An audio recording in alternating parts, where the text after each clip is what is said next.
नमस्कार साथियों। 18 नवंबर 1962 का वह दिन, आज का दिन रेज़ांगला के वीर शहीदों को याद करने का दिन है।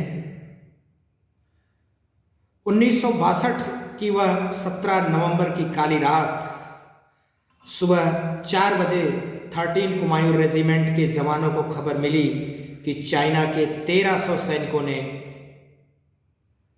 लद्दाख के चोटी पर हमला कर दिया है। पीछे से कोई रसद नहीं मिल रही थी, पीछे से इस कुमायूं रेजिमेंट का संपर्क टूट गया था।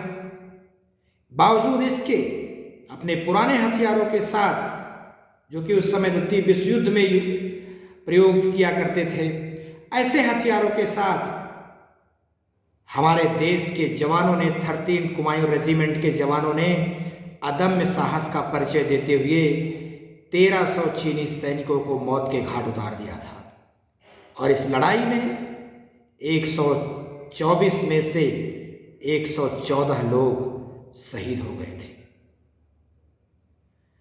और इसके लिए पीकिंग टाइम्स ने, उस समय चाइना की जो सरकारी एजेंसी थी, उन्होंने इस बात को स्वीकार किया कि रेज़ांगला के युद्ध में चीन को बहुत बड़ा नुकसान हुआ और वहां पर चीनी सेना ने अपनी हार को स्वीकार किया था।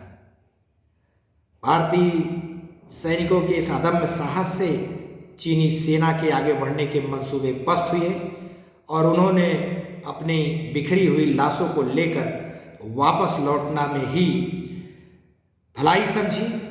जाते जाते उन्होंने भारतीय सेना के शहीद हुए जवानों के शवों के कंबल से उठाया, बंदूकों को सिर के बगल में खड़ा किया और कार्ड पर चीनी भाषा में लिखा वीर जवान लिखकर जवानों के सीने पर रखकर वो कार्ड चले गए थे। ये घटना तन बदन को रोमांचित करती है, साथ ही साथ ये बताती है कि हमारे देश की सीमाएं इन वीर जवानों की वजह से सुरक्षित है।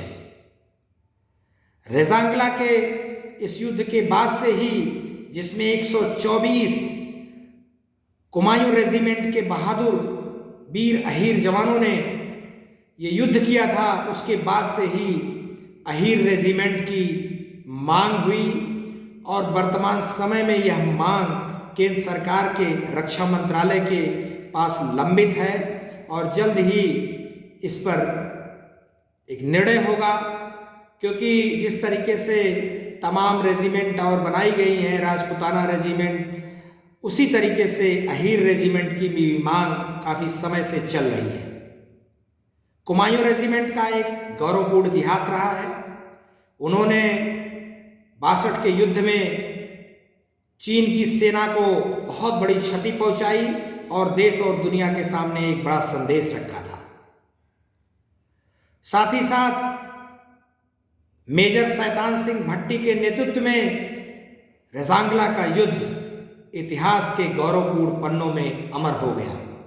आज उस दिन को, उस शहीदी दिवस को हम सबको याद करना है और इस युद्ध में जितने वीर शहीद हुए थे उनको भावपूर्ण श्रद्धांजलि देने का ये समय है। मैं राष्ट्रीय समाज सेवी परिषद के पूरे पदाधिकारी, कार्यकर्ताओं और सदस्यों की तरफ से रेज़ांगला में शहीद हुए वीर जवानों को भावपूर्ण श्रद्धांजलि अर्पित करता हूँ। जय हिंद, जय भारत।